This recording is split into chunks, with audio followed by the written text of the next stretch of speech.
jornalista, roteirista e escritor. Ele é carioca. À frente do jornalismo, passou por diversos e importantes veículos, como Jornal do Brasil, TV Globo, TV Educativa, mídias alternativas, entre tantos outros. Como escritor, foi premiado com o Prêmio Guimarães Rosa pelo livro de contos A Cidade Arte. Seu romance, Qualquer Maneira de Amar, retratou os anos de chumbo vividos no Brasil. É fotógrafo amador. Seu recente livro, Os Últimos Dias em Preto e Branco, é um romance sobre os bastidores da TV nos anos 1970 e já conquistou um lugar com o público. O perfil de hoje é com Marcos Veras, que eu tenho a alegria de receber no nosso programa. Obrigada, Marcos, pela sua presença aqui hoje. Eu agradeço o convite. Muito bom ter você aqui. Um colega jornalista e que escreve sobre televisão. Isso é muito bacana. Como é que você teve essa ideia, Marcos? Olha, é curioso como a televisão é importante na vida do brasileiro, mas ela não faz parte da nossa literatura. Existem muitos livros de ensaio sobre a televisão, etc., mas como literatura, parece que os nossos escritores não dão muita importância para ela. Quando eu completei 40 anos de profissão, achei que estava na hora de fazer uma homenagem carinhosa a esse veículo que foi onde eu comecei e que me acompanhou em muitos momentos importantes da minha vida. Trabalhar em televisão é uma aventura deliciosa, posso garantir para você. E é uma aventura, né? É uma aventura. Vamos combinar que é uma aventura. Antes da gente falar do teu livro, você é carioca. Sou carioca. Criado no Rio de Janeiro. Sim. O Rio de Janeiro te inspira, de certa forma, quando você está escrevendo romance? Muito. É o cenário ideal, entendeu? Seja nos anos 60, seja nos anos 70, ou seja nos anos 80. A cidade é um verdadeiro tapete vermelho, porque não só a questão das celebridades estarem perto do público, mas o Rio de Janeiro é um grande cenário, né? Você tem montanha, você tem mar, você tem lagoa, você tem uma gente muito interessante, uma música muito bonita, né? E isso muitas vezes até ultrapassa a questão que a gente vive hoje da violência, né? Ainda assim, o carioca consegue viver feliz com a sua música, com a sua cidade. E consegue resistir, né? Consegue ainda sair. O movimento está menor, a gente percebe isso, mas mesmo assim, as pessoas ainda saem, ainda fazem os seus movimentos. Isso é muito importante, né? Inclusive como um sinal de resistência, claro, né? Eu moro assim, no Maitá, numa rua que é a Rua do Samba, porque são vários bares e toda quarta, quinta, sexta, sábado, parece que o planeta tá ali, né? E é muito bom você perceber que a alegria consegue driblar esses momentos difíceis pelos quais a gente está passando. Acho que isso é uma característica do brasileiro, mas é muito bom, né? É muito bom ter isso. Principalmente em dias sombrios, que você retratou muito bem no seu livro anterior, que a gente também vai falar dele. O que te levou para o jornalismo, Marcos? Boa pergunta.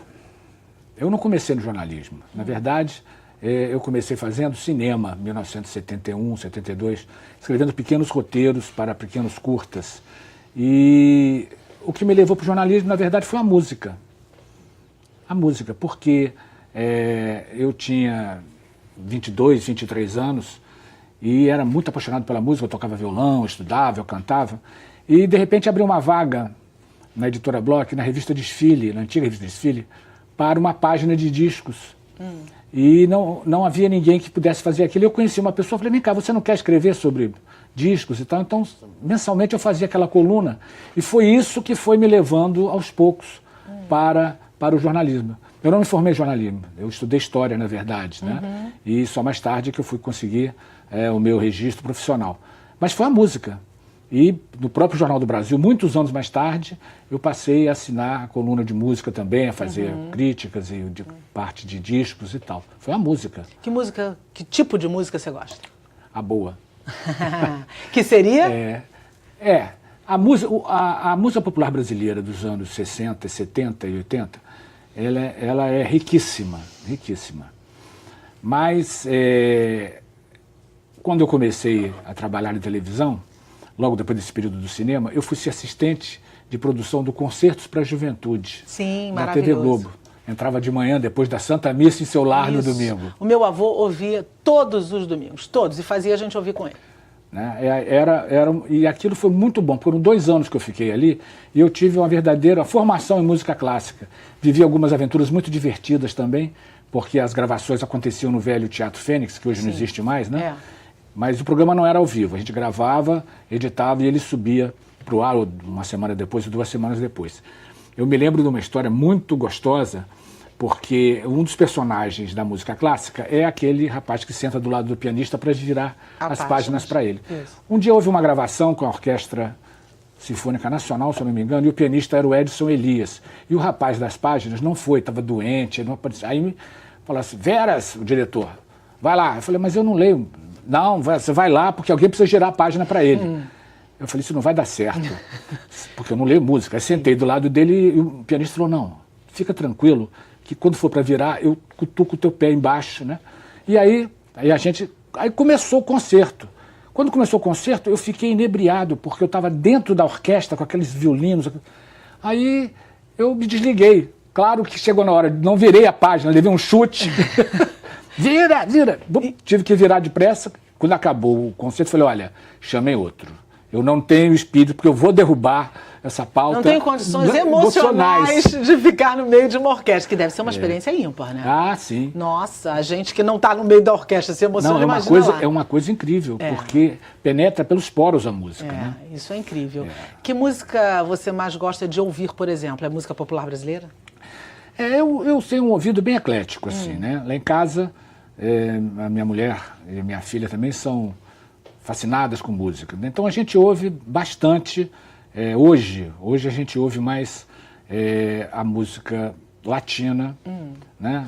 A música colombiana, a música cubana, enfim.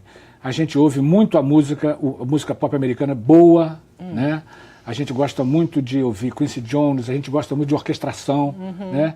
E as boas cantoras do ramo que eu estou apresentando agora para minha filha, aos pouquinhos.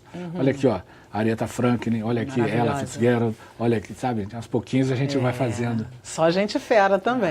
Mas aí, isso aqui... Agora, ela também é engraçado, né? Porque os adolescentes têm a capacidade de absorver tudo. Ela também gosta de funk. Eu não reclamo, não. Eu ia te perguntar isso. A música jovem contemporânea, pop contemporânea, te agrada de alguma forma? Tem alguma coisa positiva nisso? Tem. Eu acho assim que hoje... os instrumentistas jovens são muito bons, eles são muito bem preparados.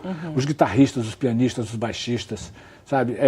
A formação musical ficou importante, porque quando começa a chamada Jovem Guarda lá atrás, metade dos anos 60 para frente, havia muita improvisação, as pessoas tocavam o seu violãozinho.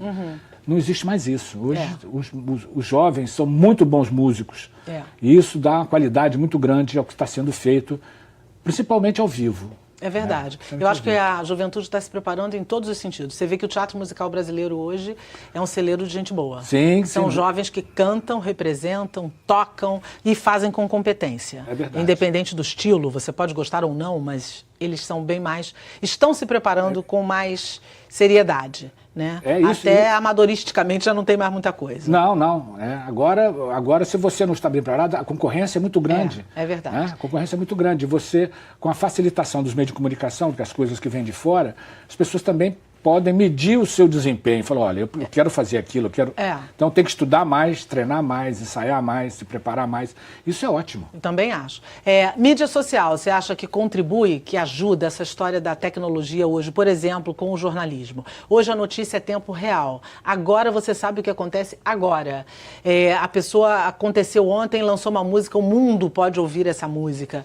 E tem prós e contras. A seu ver, tem mais prós ou mais contras? É um momento de mudança, né? De mudança de paradigma, de mudança do processo de produção, né? Da divulgação do material. Eu acho que é irreversível.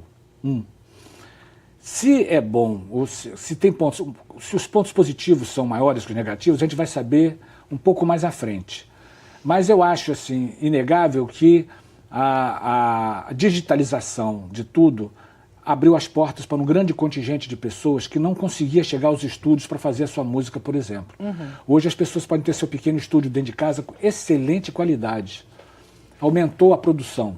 Né? Para o jornalismo, eu acho que há uma encruzilhada aí grande, porque a notícia em tempo real, isso já acontecia com a televisão, né? As pessoas estão falando disso agora, mas a televisão já era um concorrente direto para o jornalismo impresso. O que acontece é que eu acho que o jornalismo impresso vai ter que se tornar mais analítico, né? Apostar mais na análise a longo prazo. Do que no ineditismo. Do que daquela coisa imediata, entendeu? Então isso é bom. Isso é bom porque vai obrigar também a que os jornalistas tenham um olhar mais mais abrangente para o fato, para a notícia, encaixando ela dentro de um contexto maior. Mas é difícil, viu? Se você está acostumado àquela... Não resta dúvida. E no campo da literatura, você acha que ajuda, por exemplo? A gente tem a história do e-book, a gente tem a coisa da digitalização, e isso pode chegar a mais pessoas em menos tempo e alcançar um número maior de pessoas. Mas esse leitor está sendo bem atendido? Isso está funcionando? Olha, isso está funcionando para os livros de autoajuda. Ou para um segmento muito específico da literatura juvenil, que são os livros dos Reinos Fantásticos, e tipo Game of Thrones, essas coisas. Esse público está bem atendido. Há um público mais velho que não está bem atendido por isso, porque ele não consegue lidar com essa novidade do e-book, né? Com o Kindle, com outro tipo de leitores, né? Até mesmo não ler o livro físico. Isso. Ainda não desacostumou da ideia, exatamente. Né? Eu acho assim, eu adoro o livro físico. Eu também. O papel, o cheiro, a capa, né? Eu também. Mas eu tenho meu Kindle também com trocentos livros lá dentro. E você lê com a mesma capacidade de compreensão, de vontade que você lê o livro físico? Sim, porque isto faz com que eu me volte à adolescência, onde eu lia 3, 4 livros de uma vez. Posso fazer isso agora carregando só um leitorzinho, não preciso carregar três livros ao mesmo tempo. Né?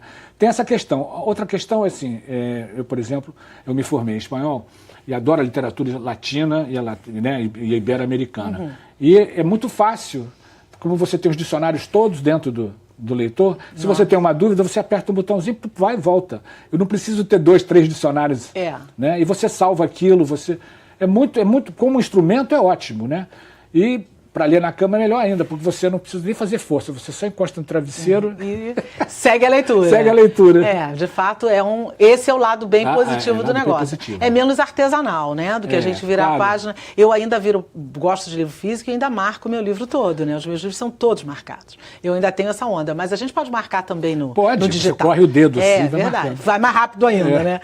Marcos, voltando um pouco para o jornalismo, você passou por jornais, pelo jornalismo impresso, pela televisão, pelas mídias alternativas, por revistas, como você falou, onde você começou. Você tem preferência?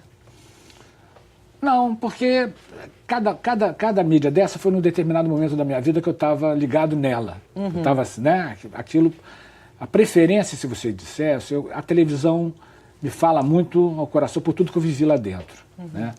Mas também é muito bom você sentar dentro de uma máquina de escrever, ou de um computador, de um teclado, escrever um texto, fazer um título, fazer uma legenda. Eu gostava muito nas coberturas de carnaval do Jornal do Brasil, quando eu estava de plantão, eu era escalado para fazer as legendas das fotos. Eu adorava aquilo, espalhava as fotos em cima da mesa e ficava lá, escolhendo uma coisa divertida, etc, etc. Isso se perdeu um pouco. Né? Porque mesmo os jornais hoje são todos muito digitalizados, o trabalho é de outra forma. Mas eu acho que a televisão e o jornal impresso é que mais preencheram o meu coração jornalista. E você trabalhou em vários veículos. Cada veículo tem uma linha. Isso é muito claro. Todos sabemos. Ou para cá ou para lá, mas ninguém é tão ali, todo mundo tem ou para cá ou para lá. E o jornalista, por sua vez, também tem as suas próprias convicções, as suas próprias vontades e ideias. Você teve que se adaptar muito em algum dos veículos que adaptou, abrir mão, por exemplo, daquilo que você acreditava para estar ali? Não, mas eu também dei sorte. Por quê? Ou eu trabalhava na área de cultura, onde você tem uma grande independência, ou, por exemplo, na TV Globo, eu tive uma breve passagem pelo RJTV, mas depois eu fui trabalhar no Globo Ciência. E o Globo Ciência, ele está fora do problema ideológico, entendeu? A gente está trabalhando com uma temática muito específica e muito bem, você está direcionado para aquilo. Então, esse conflito nunca passou por mim. Eu nunca tive a necessidade de me impor o que eu pensava sobre uma decisão editorial, por exemplo, entendeu? Então, é uma sorte. Imagino que seja difícil para um jornalista hoje que trabalhe na área de política ou trabalha na área internacional, entendeu? Que ele tem que seguir o direcionamento do seu jornal, e se ele pensa diferente, eu não sei como é que ele resolve essa questão.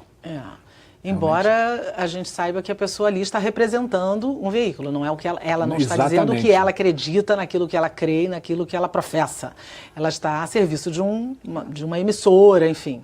Mas é sempre muito complicado. É sempre complicado. Deve ser uma decisão muito difícil. Sem dúvida. Marcos, a rapidez que hoje nós temos na informação, essa velocidade, isso atrapalha ou ajuda o jornalismo? Você responde para a gente no próximo bloco, porque eu vou fazer um rapidíssimo intervalo aqui, você não vai sair daí, porque a gente está aqui num papo maravilhoso e a gente volta já. É rapidinho.